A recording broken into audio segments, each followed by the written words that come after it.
Good morning to you, and thank you so much for finding time to be with us today. About 3 minutes past 9 a.m. here in Nairobi, East African time. I trust your day has started off well. The show is Kenya and Africa at a glance, and we shall be with you here for the next 1 hour, bringing you the latest news from Kenya and indeed for the rest of Africa and others globally. And so, my name is Miriam Gotu, and it is a pleasure to have you on board. Good afternoon, good evening, depending on where you're tuned in today. I'll take us through quickly the headlines in Kenya and then later on in Africa, and then I'll bring in my panelists and we shall start the conversation. And on the Star newspaper this morning, the main headline, I was offered a bribe in Ruto ICC case, says a witness. Ghost of terminated trial may return to haunt deputy president as first witness in Gisheru's trial takes stand. The story is on page 2 on the Star newspaper. And Chege vote rigging case, it could open Pandora's box. That is the main pictorial, Sabina Chege. And Kenyatta invites Dubai investors to Kenyan market. And that is, you'll find that on page 6. And big win for the teachers as TSC to pay for 120 revised maternity leave. That is on page 7. Cheaper diagnosis as Kemri launches new test kits for COVID and malaria. You'll find that on page 10. And then let's just look at perhaps another newspaper headline before I get to the main ones. The People Daily, the main headline is Eyes on Ruto as Gisheru trial begins. That is on page 4. Deputy President's name features prominently at The Hague, where Kenyan lawyer denied offenses against administration of justice and witness interference. You'll find that on page 4. And Kenya makes COVID malaria testing kits in historic move. I think kudos to our scientists and our doctors here. And that is something that we shall look at in our conversations. And then we go to the Daily Nation, and the main headline on the Daily Nation, Uhuru Ruto reveals secret poll shocker for aspirants. In remarkable departure from tradition that could split Azimio down the middle, a pollster would determine the most popular candidates for the elective post, who will then get direct tickets. You'll find that on page 4. And teachers to enjoy enhanced maternity and paternity leave. We'll find that on the back page. And I have a light bulb moment. Let's trade power for electricity. Jaindi Kisero, writing on how to achieve the dream of affordable power, argues for a complete overhaul of systems. That is on page 16. And on health, why you should go slow on paracetamol. New studies suggest that long-term use of popular painkiller, especially to manage hangovers, could lead to serious health complications, including liver and kidney ailments. That is on page 10. And first Kenyan to go public on HIV status dies at the age of 63. On Valentine's Day, when love was in the air around the world, Kenya lost an iconic doctor who led the fight against HIV and AIDS. Dr. Joe Muriuki came out publicly about his HIV status in 1987. And at the time, he did not know how his boldness would shape the fight against the virus for decades. And I think after that, he lived for 30 plus years, I believe. And then just up there, Ghost of Hague for Ruto. The deputy president might be several thousands of kilometers away, and it's almost 6 years since his case at the International Criminal Court in The Hague collapsed, but he remains the star of the ongoing trial of Kenyan lawyer Paul Gisheru. We shall look at that. And then we turn our attention to the Standard newspaper. Ruto's name looms large at ICC trial. Details of bribery, threats, and intimidation against witnesses emerge in Paul Gisheru's trial at The Hague. Name of DP crops up as prosecution lays out case. The story is on page 6 and 7 on the Standard. The new Mudavadi aggressive, assertive for ANC leader, confrontational and bare knuckle attacks on opponents was never his political forte. Now he has changed tact. Okay, and I think we've all noted that and talked about it here. So that is on page 4 on the Standard newspaper. And DNA reveals global ivory supply routes. Okay, and Sabina loses round 1 of the rigging case. That is on page 12 of the Standard newspaper. So I'll bring us the other headlines from across the continent in just a short bit. But I'd like to bring us now Daniel Wasonga, who is joining us from Nairobi. Daniel is our in-house analyst and also our correspondent here at Punchline Africa Television. Daniel Wasonga, nice to see you this morning. A very good morning to you. Yes, a very, very good morning to you, Miriam Ogutu in Nairobi, Kenya. Good morning to our viewers who are tuning in from Nairobi, Kenya, East Africa, Africa, and the rest of the globe. And it is my pleasure to be on the conversation this Wednesday morning. All right. So, of course, we cannot escape. That is what we have on all the front pages this morning, the story of the DP. And, after we did our show, I think we went straight to The Hague, and I took my time and I was watching these proceedings as the hearing started yesterday at The Hague. And I think it will continue for the next it's scheduled to take place next 10 days.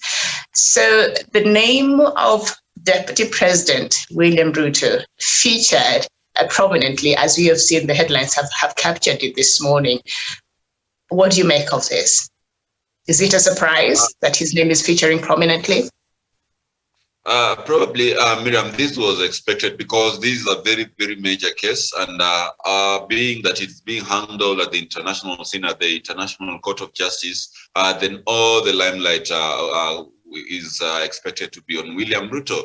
And this is a matter that actually could change the political landscape of Kenya. And of course, the entire world is watching. And when you look at the nature of the case itself, it's among the few cases that have been before the ICC, and ICC has been very, very keen to actually take these African cases and be able to take them all the way to prosecution.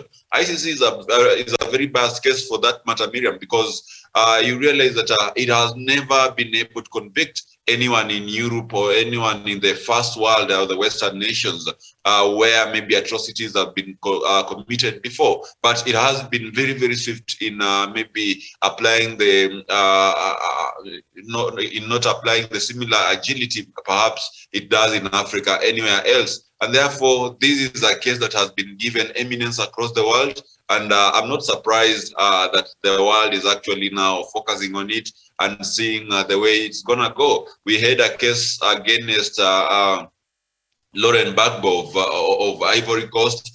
We had another one to the Congolese, former Congolese rebel leader. And we also have another one going on against a Ugandan, that is Oduro Ongwen. And perhaps we are expecting that the ICC will be able to give a verdict regarding this case on witness interference. And if it might maybe go badly for William Ruto, then we believe an arrest warrant will be issued, just like it was issued for al-Bashir and many other African leaders who have been involved or maybe allegedly been involved in crimes against humanity. So this is not a small matter. It might look light to many people maybe who are brushing it off, but it's a very, very serious matter. The other day, Dr. Masanga David said that this is a case where if found guilty, you might be walking in the streets of Paris, or maybe you might be walking in anywhere in the world, and a police officer walks next to you, and they tell you, we have your warrant, and before you know it, you are all the way, you are lifted all the way to the Netherlands. So let those ones who are taking it lightly actually know the intensity of the matter. And I believe, Miriam, Kenya would have gotten out of the ICC long time ago, so that we do not get embroiled in this kind of particular sin. The kind of negative publicity we are getting as a country. Remember, these are sitting deputy president of a country. It is not quite necessary. If we had heeded to the call by the lobbyists, by the leaders of Africa, who are of the opinion that we get out of ICC, we will not be quite at the center of this particular storm. But nonetheless, you saw William Ruto's non-committal attitude towards maybe the initiative. At least President Uhuru Kenyatta offered even $1 million US for the commencement, to boost the commencement of the African Court of Justice. William Ruto has never shown any effort, neither has he ever shown maybe any interest since his case got vacated. Whatever they did, perhaps, who knows, they went ahead to interfere with the witnesses, doing a very shoddy job, leaving the trail behind. And that is why perhaps today the case is still haunting William Ruto. So it is a big matter, and that is why perhaps it is all over news headlines across the globe, Miriam. I submit. Very well. I know we've been joined by Douglas Kirumi, but Douglas, before you come in, let me just read through just a little bit of this story on page 7. And the main headline there says, "Witness, I was told a bribe was from a big man in court." Now, International Criminal Court, ICC Trial Chamber 3, Judge Maria Samba's direction that witness P0800 should take the witness stand marked the start of the prosecution's case against lawyer Paul Gisheru. The witness said the thirst to find justice for victims of post-election violence prompted him to reveal the plot to tamper with witnesses. According to this witness, the case against Deputy President William Ruto and radio journalist Joshua Sang was as an important one, adding that he dreaded seeing the case collapse due to witness tampering. "I did not want the case, which was important to victims of post-election violence, collapse like that because of the witness bribery," the witness stated. According to the prosecution, P800 claimed that P054 and P0579 approached him. P800 narrated to the prosecution that P54 told him that he had been offered 1.5 million Kenya shillings. And the witness claimed that P0540 told him that the big man in court wanted to offer him an equal amount of money to withdraw from the case, according to a senior trial lawyer, Anton Steinberg. P0800 and P0540 used to refer to DP Ruto as the big man. So that is part of what was submitted yesterday. And just on the headline here on the Standard, how the Standard has captured it from, what was going on yesterday in the court. The carrot, prosecutor says witnesses were given promises and bribed to recant their evidence in the case against DP Ruto and journalist Joshua Sang. And stick, when the promises and bribes did not work, threats, intimidation, and weapons were unleashed to send cold shivers down the spines of identified witnesses. And then the network prosecution claims lawyer Paul Gisheru was at the heart of the bribery machine that also included Silas Simato, Elisha Busiene, Isaac Mayo as the managers, also the team as intermediaries were Walter Veraza, Meshach Yebei, and Philip Bett. So that is just in a nutshell.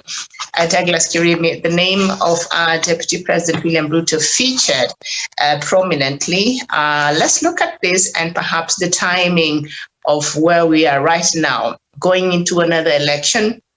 The DP trying to get votes. Do you think this might, affect his the vote perhaps he might get from certain sections of this country? How will this harm him at this point? Thank you, Miriam. A very good morning to you, Miriam. Good to my friend Sean Wesonga, and also to our friends across the world. Good morning, good afternoon, and good evening, depending on where they're watching us from. First things first, Miriam, I want to make it categorically very clear that Douglas Kirumi, I forgive the Deputy President of the Republic of Kenya over the atrocities that he committed in 2007, 2008. If he had any role, as the witnesses are unraveling now at the International Criminal Court in Netherlands, The Hague, I forgave him. The next step, I said over 2 years or 1 year ago, Miriam, I said, right on this television, the next step for William Ruto is to be taken to the ICC and maybe to serve a jail 10 years, 20 years for him to have closure, Miriam, for killing Meshach Yebei, for interfering with witnesses, and making sure that their lives are miserable for the evidence that they held against the alleged big man who is Dr. William Ruto, the Deputy President of the Republic of Kenya. We love you, Dr. William Ruto, but we want you to get closure over the killing of Yebei and others who you bribed so that they can recant their witnesses account so that your case can be vacated, Dr. William Ruto. We love you, but we want you to get closure such that we are getting into another electioneering period. What stops Raila Odinga and his allies, who I support, from accusing you of being a rapist, that you displaced millions of Kenyans, that you made away with their properties, that you disinherited them of their prime rights and also their animals?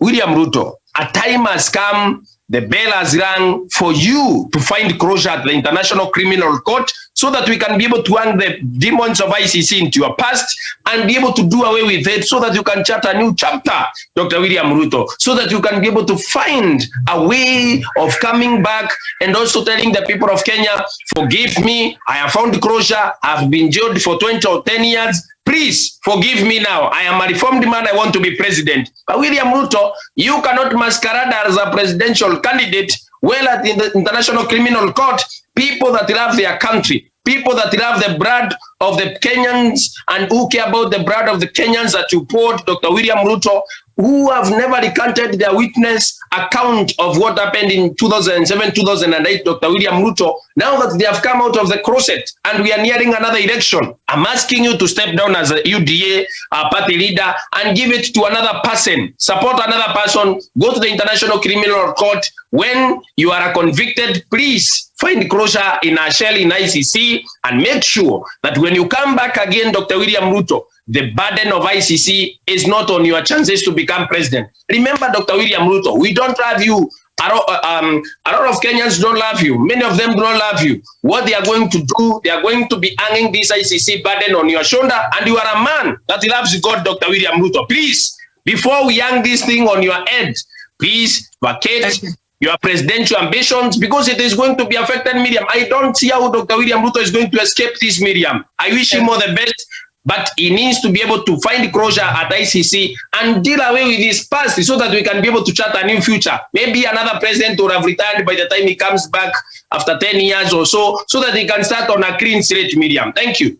Okay, thank you so much. And I think we'll just leave this matter there. I think we had to look at it because it is what is featuring prominently in all the leading newspapers. It is the main headline, but we shall look at it in details at 10 a.m. So let's just rush it up and we look at other news and then we'll come back to that at 10 a.m. Now on page 4 on the Standard newspaper, has Mudavadi found fresh firepower or fighting survival battle in his political career spanning more than 3 decades? He has always portrayed himself as a man who chooses his words carefully. Confrontational politics has hardly been his style. This has earned ANC leader Musalia Mudavadi praise and rebuke in equal measure. Now, however, the man from Mululu seems to have changed, especially after quitting the One Kenya alliance to join Deputy President William Ruto. In the last few weeks, Mudavadi has been throwing heavy punches at his rivals, trying to mock his decision to work with Ruto in the Kenya Kwanza alliance, just like the adage, when you're in Rome, do as the Romans do. The former Vice President and Deputy Prime Minister is acquiring the aggression of Ruto and his United Democratic Alliance UDA allies. And I think, Daniel, this is something we've talked about here. And every time I see Mudavadi, his body language a lot of times suggests this is a man who is struggling even to, because I think aggression and insult doesn't come to him naturally. So he really struggles to do that. But as the paper has rightfully captured it, when you're in Rome, you do as the Romans do. Will this work against or for Mudavadi in his politics now, political life now and in the future, this new approach that he has taken? Thank you so much, Miriam. And of course, Musalia Mudavadi has gone to the rightful camp where he belongs, where we have people with a lot of makasiriko and beat-up politics of vengeance and bravado. And that is not because maybe perhaps he aligns with William Ruto well, but because also beneath the veneer, Musalia Mudavadi is a bitter man. He's bitter because he thought President Uhuru Kenyatta would endorse him. He thought that being the next president after Uhuru Kenyatta was his birthright. In fact, not just after President Uhuru Kenyatta, but Musalia Mudavadi, even in 2013, thought that President Uhuru Kenyatta, having maybe been mentioned in the in a case in the Hague, together with his deputy then William Ruto, would actually cede ground for him to be able to fly the flag of the Jubilee Party in 2013. And when that did not happen, you saw him also going out there, insulting them and talking badly on how they ate. They went to his house and ate tea with mandazis and rescinded on the promise to let him fly the flag. And I believe that is the key reason why Musalia Mudavadi in 2017 did not even want to run office, but rather would even go and support Raila Odinga. I don't believe that Musalia Mudavadi in 2017 teamed up with Raila Odinga and the rest of the NASA coalition simply because he wanted them to win the presidency, but simply he was doing so that he tries to flip the wave against the Ruto government, and that actually fell on its feet flat, and it did not happen. So today, when you see Musalia Mudavadi also trying now to join William Ruto, it's not because their ideas align or maybe they believe in the same political ideology. It is because Musalia Mudavadi is bitter with President Uhuru Kenyatta. He's bitter with Raila Odinga because Raila Odinga did not also allow him to be the flag bearer of the defunct NASA coalition, and therefore he's paying back, and that is why he's full of insults. He's full of bravado and bitterness towards these two other gentlemen.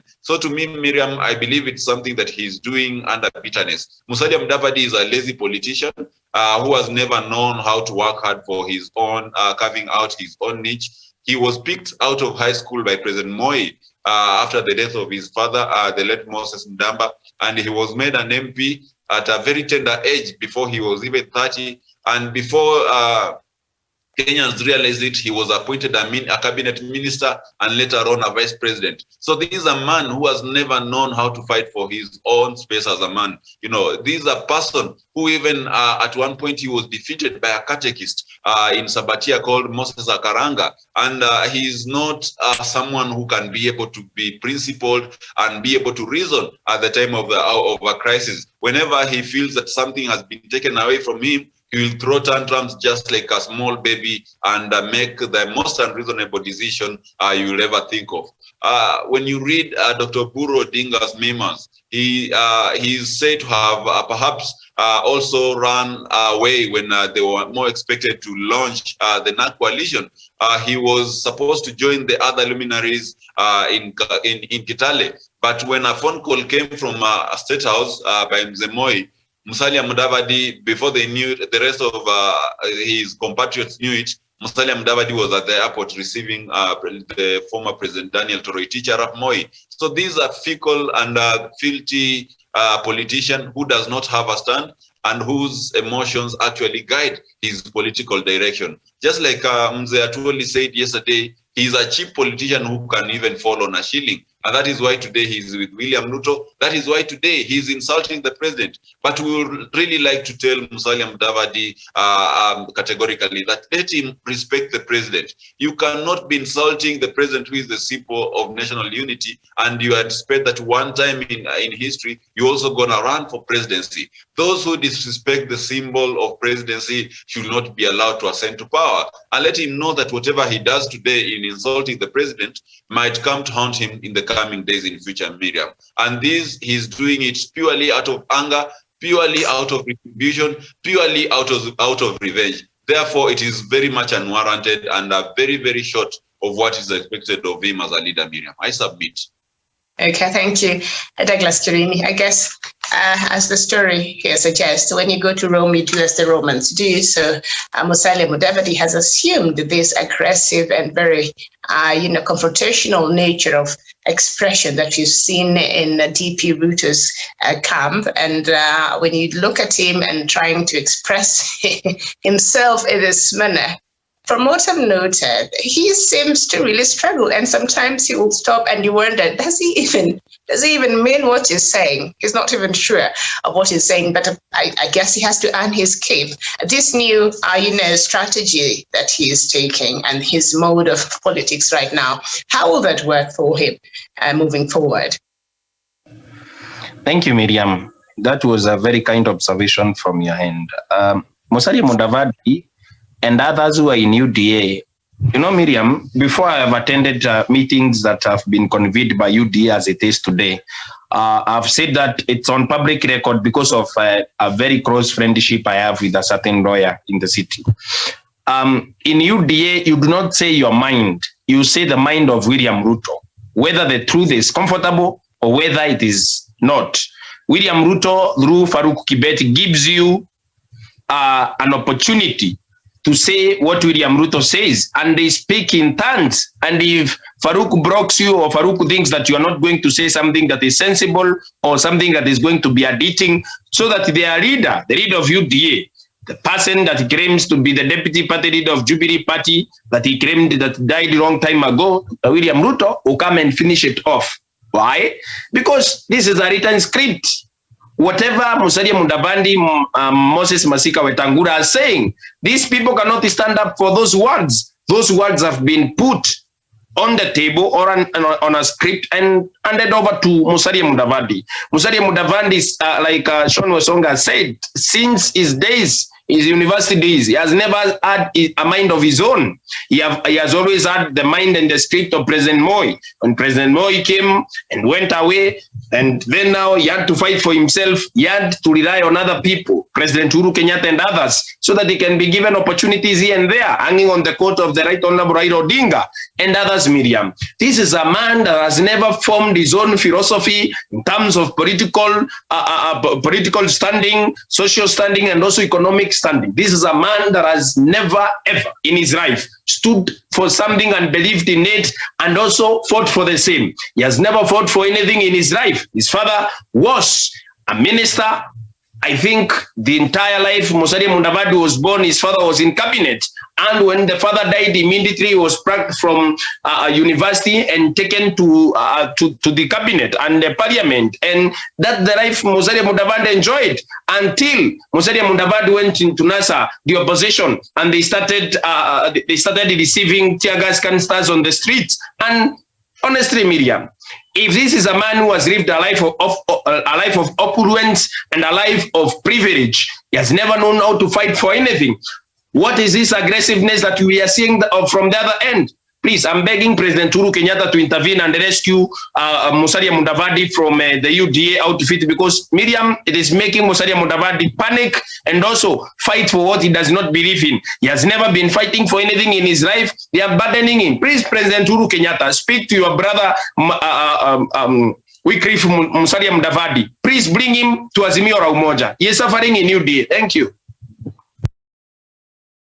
Very well, thank you. I don't know what it is about us Kenyans that majority of us are attracted to the bad, rough people. It's like being a nice person and kind and polite, non-confrontational. It's like that will not take you very far in Kenyan politics, and that is quite unfortunate. Anyway, let's just move on to another story. On page 8 on the Standard newspaper, the Independent Elections and Boundaries Commission has said it is well prepared to conduct the upcoming general elections slated for August 9th. IEBC's acting director of voter education, partnership and communication, Joyce Ekwam, made the remarks during the Kenya Editors Guild National Dialogue Breakfast meeting in Nairobi. She said IEBC has not received full amount of funding as requested for conducting the elections. Last week, we pitched our discussion around funding with Parliament, and we are hopeful we shall get the balance of what we needed, Ekwam said. Earlier this month, IEBC received from National Treasury an additional 8.81 billion Kenya shillings on top of the 33 billion Kenya shillings received last June. This was against the 40.9 billion Kenya shillings it had requested, leaving a deficit of 7.07 billion Kenya shillings. Ekwam represented IEBC chairperson Wafula Chebukati in the meeting. Now, the meeting brought together citizens, journalists, editors, human rights actors, and other civil society partners. And all right, and the story continues. So IEBC is saying it does not have all the money it needs, but still, it is still preparing for the polls despite that deficit. At this point, Wesonga, is this a conversation we should even be having, that IEBC does not have enough money, and that will this affect the proper preparation of this election that we are looking to have in August? Of course, Miriam, without enough funds to be able to bankroll its activities, then IBC cannot be able even to guarantee Kenyans a free, fair, and credible elections. But the problem at IBC is bigger than the money needs that it has, because you realize that even as IBC is subjecting Honorable Sabina Chege to the push and pull and all those kinds of intimidations of summoning her and maybe telling her that her case should go all the way to hearing, you realize that the person who is doing that, the chairman who is sitting on that particular committee of actually interrogating and questioning Honorable Sabina Chege, is a man who has been declared, who it has been declared by the Supreme Court, the highest court of the land, that he bungled the 2017 presidential election. This is a man who has defied a court order to actually open the servers for the 2017 general election. And his excuse was that people in France were still asleep. I really wonder if the people in France are still sleeping up today, in that Wafula Chebukati cannot be able to comply by the Supreme Court order to open the servers. This is the highest court in the land, Miriam. And Wafula Chebukati has the audacity, has the stomach, and has the courage to actually go against its ruling and ignore the directive to actually open the servers. Wafula Chebukati has been accused of massive illegalities in the IEBC. Remember, Miriam, IEBC was marked as a crime scene in the 2017 presidential elections, and therefore Wafula Chebukati ought to have been out of office by now if you were in a developed democracy. Because first, for the fact that he bungled the elections. Secondly, for the fact that he has been unable, as the chairman of the IEBC, to oversee changes that were actually recommended by the Supreme Court to make IEBC legally binding to conduct elections. And he has been going ahead to conduct 51 elections under a body that the court actually recently found it to be a bit unfit, not a bit unfit, but unfit to hold those elections. So if we continue with this man who has a very high appetite for illegalities, to break the law at the helm of the IBC, but all he can do is not fixing IBC but ask for more funds, then we are doomed as a country, Miriam. So me, I believe from where I sit that if we continue with Wafula Chebukati at the helm of the IBC, only focused on requesting for more money, when we have at the backdrop of it the Chicken Gate scandal, where monies were lost abroad for the tenders of printing ballot papers. This year, you hear about IBC printing papers in Greece through the allies of the deputy president. More and more impunity coming from this man, Wafula Chebukati, and no one wants to talk about it. As a country, we are not ready to have such a conversation. I believe, Miriam, this country is headed in the wrong direction, and that is simply because we still have Wafula Chebukati, a man who bungled a whole presidential election, still guiding and sitting at the helm of the IEBC. Not unless we are that particular mistake, we are headed for a very, very bad election, Miriam. Yeah, and just a recap, I remember a couple of months ago, IBC was opposed to the government putting somebody in, there to represent the government and see how IBC is spending its funds. It strongly opposed to that. And I think that is a conversation we had here earlier a couple of months ago. Douglas Kirimi, IBC is saying, it has a huge deficit, over 7 billion Kenya shillings, but nevertheless, it's just continuing preparing for the election. Is this something that should worry us about the election preparedness as far as IBC is concerned? Miriam, thank you. Thank you, Miriam. I think the President of the Republic of Kenya, who loves Kenya so much, should at least, the least I can expect from His Excellency President Uhuru Kenyatta is, number one, to try and get an executive order stopping the activities of the IBC before they take this country to war, Miriam. Because why is Chebukati preparing to fail? Chebukati has been saying for the last 2 years, Miriam, that he is not technically prepared for this election. And why is Chebukati telling us he is ill-prepared? He has a deficit of 7 billion shillings. But nevertheless, he's going to continue preparing for elections. Why is he preparing to take Kenya to war? Why is he preparing Kenya to take Kenya to the streets? Miriam, I think Chebukati is not an investor. I think Chebukati has no properties in this country. And I think from another perspective, Chebukati has no soul.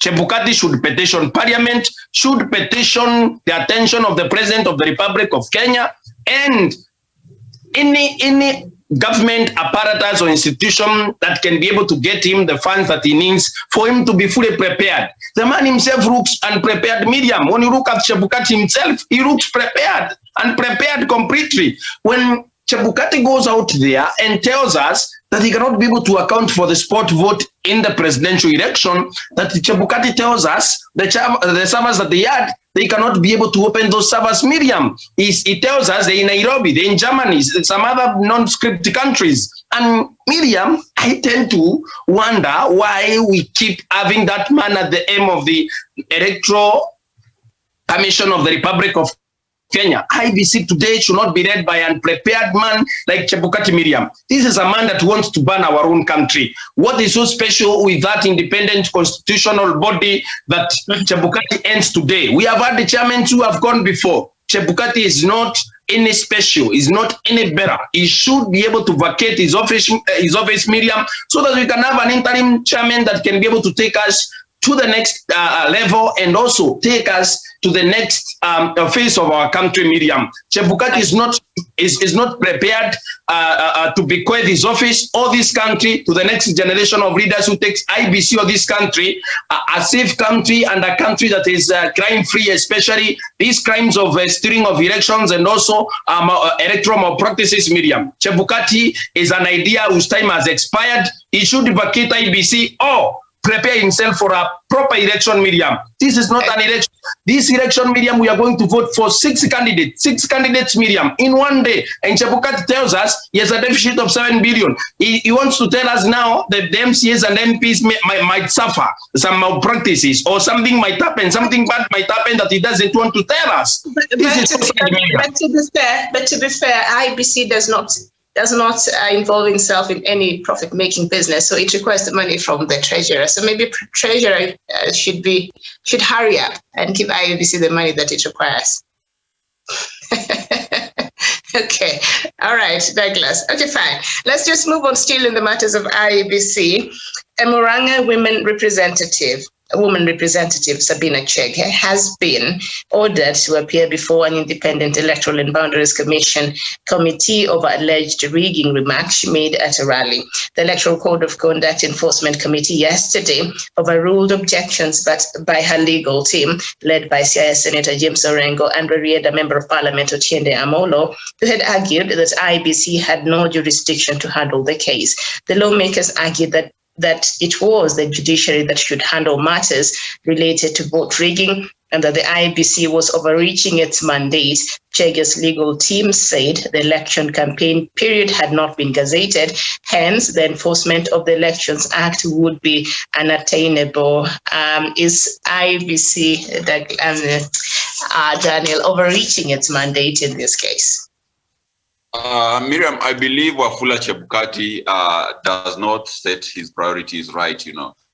When people have been campaigning all through and giving out handouts, Wafula Chebukati has not been keen to actually come out and call out these particular politicians. The IBC has been able even to grant maybe a green light for people who have been implicated in impunity, corruption, and hate speech to be able to run for office. Why does he now jump in when Sabina Chege talks about something that even the Supreme Court actually ruled towards during the 2017 Bengal elections? It is because the IBC could not prove where these spoiled votes could go, and therefore it made the elections actually to not be credible during that particular time. So if it is to go by anything else, then Wafula Chebukati should first of all work on himself before he goes for Sabina Chege for speaking whatever she spoke about. And also in prisms of the law, I believe the legal counsel for Sabina Chege are very, very right. He has not yet gazetted the campaign period. He is not even enforcing and stopping people from early premature campaigns. William Ruto has been campaigning since 2015, and no one has ever maybe summoned him at IBC and asked him why he's having premature presidential campaigns. The president has been out there calling out his deputy and telling the Kenyans that the deputy has been on the campaign spree and not been working for his office, or maybe for the Kenyans who elected the president together with him on the ticket.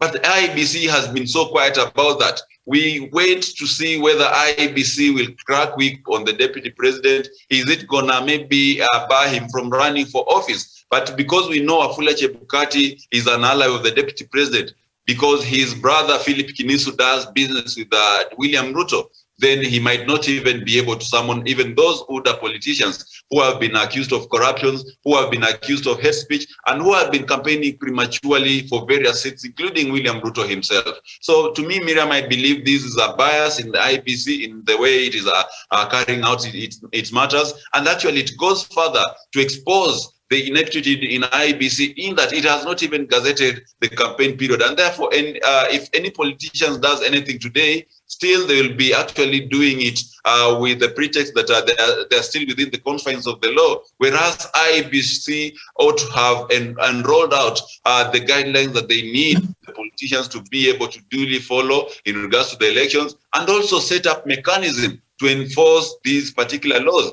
We have still, today we still have people giving out money, despite IEBC saying that politicians should not now give money to the electorate. But we still have people hiring crowds. Yesterday in Kitengela, people are being given 500 to attend a rally which was being addressed by William Ruto. So to me, IEBC is a toothless dog. But because Sabina Chege is from a different political divide, where Chebukati's heart does not maybe cascade towards, that is why she's being harassed. So let Chebukati be fair, let Chebukati be competent, and then we can have a discussion around that particular matter, Miriam. I submit. Very well, thank you. Now, Douglas, the legal team of Muranga Women Representative, they're saying that the judiciary is the only institution that can handle matters of rigging and all those claims and that have been brought against Sabina Chege, and that they're saying the electioneering period has not been gazetted,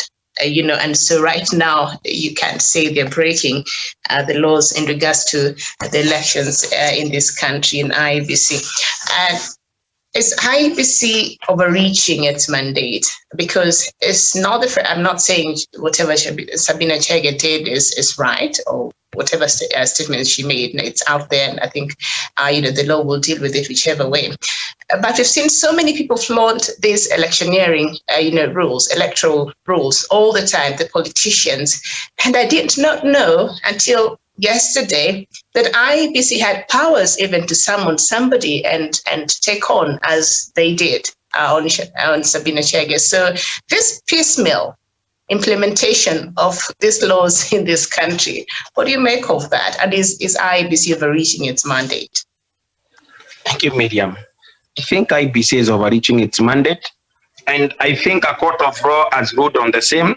And there is a court ruling saying that IEBC should not handle the same issues, because there were issues that were raised even in Kiago recent by-election that I ran. But the IEBC was told that these are matters of the court. I think a court can be able to handle what IEBC is trying to do. IEBC is trying to take us into panicky moods and also side shows. And the chairman, Wafula Chebukati, a lawyer, tells us he is ill-prepared. He is not properly prepared. And he also said 1 year ago, he is not technically prepared for an election that is happening in less than 6 months. Miriam, this is an incompetent commission led by an incompetent man, very biased man known as Chebukati. Miriam, why would they be focusing on Sabina Chege that they can be able to take to a court of law and maybe as a complainant or maybe as an interested party? Because this is a matter of courts. But at the end of the day, they want to drag us into drama after drama, then charge the lawyers for IEBC, or maybe the outsourcing of lawyers, charge millions of shillings because of a small issue that can be handled in a court of law that has full judges and full court officials waiting for Sabina Chege to appear before them. But now the same commission tells us today that they are prepared for an election. it should be focusing on logistics or where to source for funds so that we can have a free, credible, and free elections. Because work as the chairman of the Electoral Commission of the Republic of Kenya, so that you can give us the next set of leaders that are going to take us to the next phase of our democracy, our development as a nation, and even strengthening democracy and growing our nation, our economy, and our social well-being as a people. Because if Chebukati, who ends a commission that should be working for public good, for our welfare, and also for our own good as a country, and now takes us around side shows Miriam, it is not going to work. It's not going to take us anywhere. Because at the end of the day, Miriam, I think Mr. Chebukati is overreaching himself. Well, himself continues. He says from one side of his mouth that IBC is equipped to handle this. Legally, it is not. On the other hand, he says IBC is incapable of conducting an election because we're in a deficit of 7 billion shillings. He should be talking to the treasury or working or wherever he can be able to convince the government or maybe donor agencies to give us a deficit of 7 billion for us to be able to conduct elections. If people are going to fight because the election was prepared by an ill-prepared commission and an incompetent chairman, we should postpone this election to next year March of April, so that we can be able to have given the IBC enough money to conduct these elections. Medium, we cannot be able to ban our country because of 7 billion shillings. Medium, at the end of the day, the onus lies with the Wafula Chebukati to make sure that IBC does not engage in this drama and side shows that he is engaging to today, so that he can prepare and give us the next phase of our country and the next. Thank you. Okay, thank you so much. Yes, indeed. Now, the next story yesterday almost, Daniel, made me gag. I could not believe what I was hearing, because the story was trending, and then I watched it later in the news and I said, oh my goodness, what's wrong with us here? Now, a suspect in the 9 billion Kenya shillings National Youth Service scandal has expressed interest to vie in the August polls on the Jubilee Party ticket. However, the party has told Anne Wambere Ngirita to seek clearance with the relevant government agencies before she can be allowed to seek the party's nomination. Ngirita and her 3 relatives were charged in 2018. She was charged with allegedly receiving 59 million Kenya shillings from NYS without supplying any goods. She had been given a tender to supply food, stationery, and firewood, among other items. The case is still ongoing. Her mother, Lucy Wamboi, sister Phyllis Njeri, and brother Jeremiah Gishina are also facing similar charges. Yesterday, Ngirita, who is eyeing the women representative seat, was among new members received by the party at its Nakuru branch. That is Jubilee Party.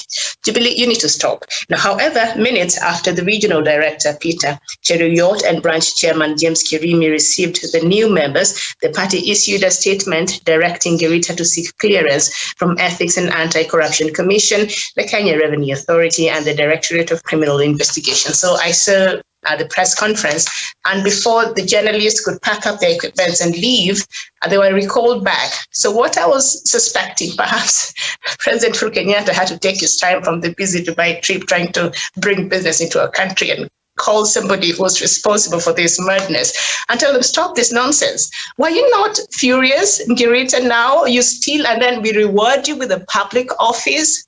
What is wrong with our politics?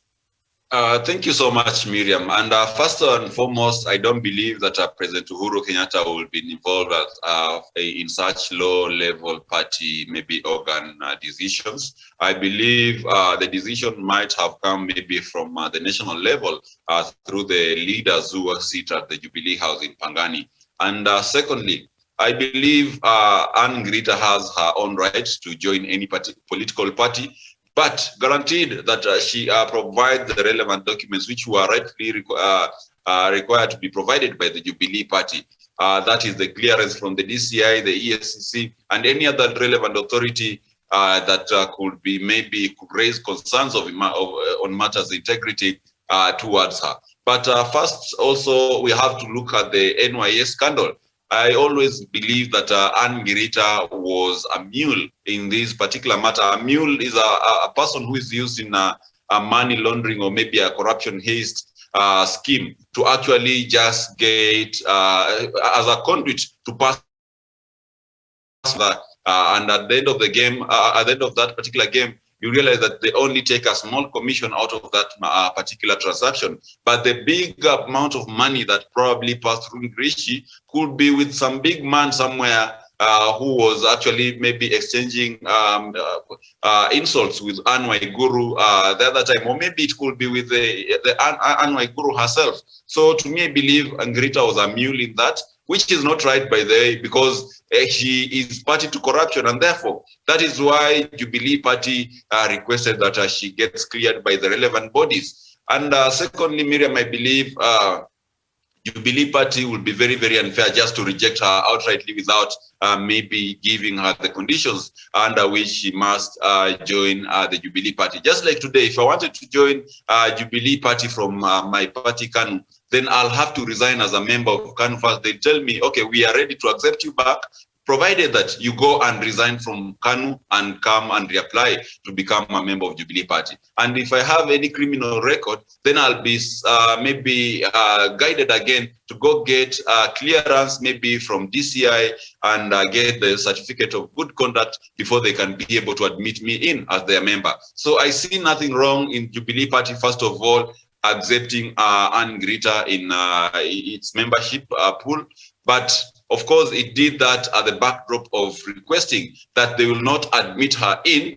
Yes, you are welcome, but we will not admit you in unless you provide these particular documents. So I'm waiting to see how it goes. Of course, she was in UDA first of all before she was disowned by her fellow thieves. But nonetheless, if she can prove that she is innocent in these particular corruption allegations, then Jubilee Party has no otherwise than accepting her. Even Zacchaeus in the Bible, when he reformed and returned all the loot that he had taken unfairly from people, all the taxes that he had collected unfairly from the people, Jesus was able to accept him back and welcome him back into the gospel. So let her clear her name, and then the Jubilee Party will be able to proceed with her enrollment. Otherwise, if she does not get the relevant maybe clearance, perhaps now the Jubilee Party can tell her, okay, we've been able to look at your profile and it doesn't really stand maybe in tandem with the ideals that the Jubilee Party believes in,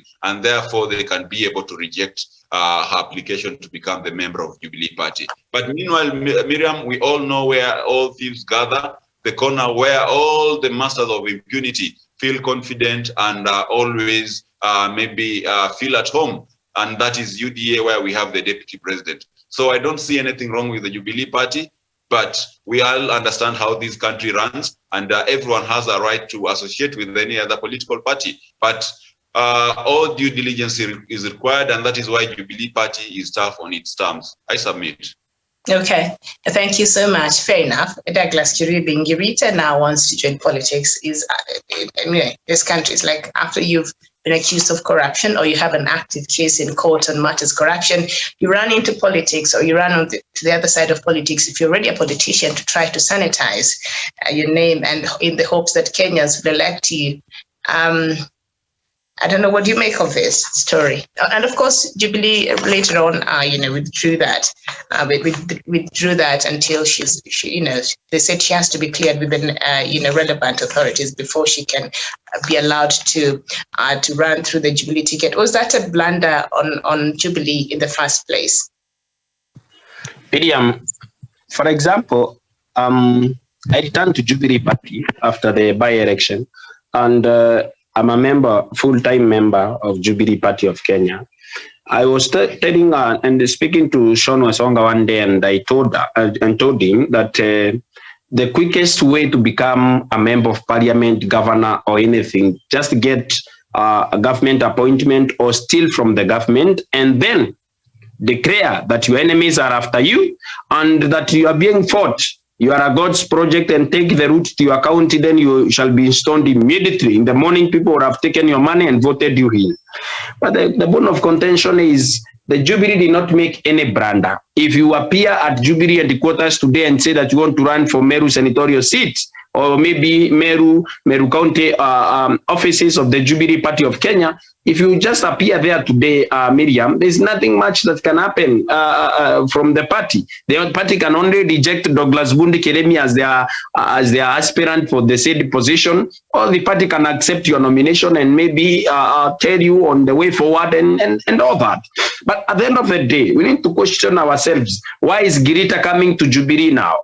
Girita is one of the people who have been sent by William Ruto to come and sanitize the whole process of getting into political parties, that even thieves are going to UDA, another thief went to Jubilee, and nothing much, Miriam, just to sanitize the whole process and make sure that they have sprinkled the issues of corruption on Jubilee Party of Kenya. And then in turn, they will say, you are welcome to UDA. Also, there are also people who are going to Jubilee. So corruption is not an issue in this election. And we know the Azimio la Umoja condition for you to be a very vocal and also a person that is supporting the Right Honorable Raila Odinga and also supporting Azimio la Umoja, and maybe to get their ticket as an aspirant, you must be zero tolerant to corruption in this country, Miriam. They have a zero tolerant to corruption principle that everyone should be able to adhere to. And again, I believe Anne Girita found that for her to be able to be acquitted in a court of law, should be able to get into politics, and the only avenue that she can be able to go to do the same, she can go through the Jubilee Party of Kenya. I don't begrudge her. She's just doing that for survival. But I thank the Jubilee Party of Kenya that they have decided that a time has come for us to be able to distinguish between the wheat and the chaff, that you cannot be accepted as a member of Jubilee Party of Kenya without the clearance from the EACC, and also make sure that you don't have hanging court cases or maybe a burden like the Giritas. So, Miriam, for me, I exonerate the Jubilee Party of Kenya. There was no brander. What they did was the right thing to do, and now they have shown other parties the way to go. And Girita may be accepted in UDA, but God forbid, not Jubilee Party of Kenya, that has been fighting corruption and also accusing senior member of Jubilee Party cabinet and also fire and rank of Jubilee Party of corruption. Then we cannot have a Girita coming running on a Jubilee Party ticket. When we are fleshing out thieves from Jubilee Party and also making sure that these people do not see an eye to eye with our party leadership, especially the President of the Republic of Kenya, accepting Girita to be the flag bearer for Nakuru women representative would be a great brander. But as of now, the party has done well, and this is a very, very, very, very commendable act that they should be able to spread across board, maybe spread across the country, so that if you are in Nyanza and you are a corruption suspect, please step aside, don't join Jubilee Party or any other party. Parties should not be in the business of picking papers, nomination papers, giving out nomination papers and making sure that these people appear on the ballot. That is the only way we can be able to fight corruption. I believe the Jubilee Party of Kenya that is led by President Uhuru Kenyatta has and is fighting corruption right within where it is supposed to be fought from, because these thieves, when they steal from the public, they run for party tickets, Miriam, from political parties, and then they declare the intention to run for governorship and also senatorial district seats and also county assembly seats across the country, and also parliamentary seats, Miriam. Thank you. Okay, very well, I agree. I think that move might work in favor of Jubilee after all. Yes, we'll welcome you, but can you be cleared fast? I think that's nice. That public relations move will work very well, perhaps, with Jubilee Party. Thank you so much. We will not, I'm afraid, go into the African news or rather the headlines, because we have to give way to our next show. Daniel Wasonga, thank you, and Douglas Kirimi. But please don't go too far, because the next show will be starting in just a few. My name is Miriam Ogutu. This has been Kenya and Africa at a Glance. Thank you so much for staying with us, and please don't go too far. We shall be back in a couple of minutes. Good morning to you.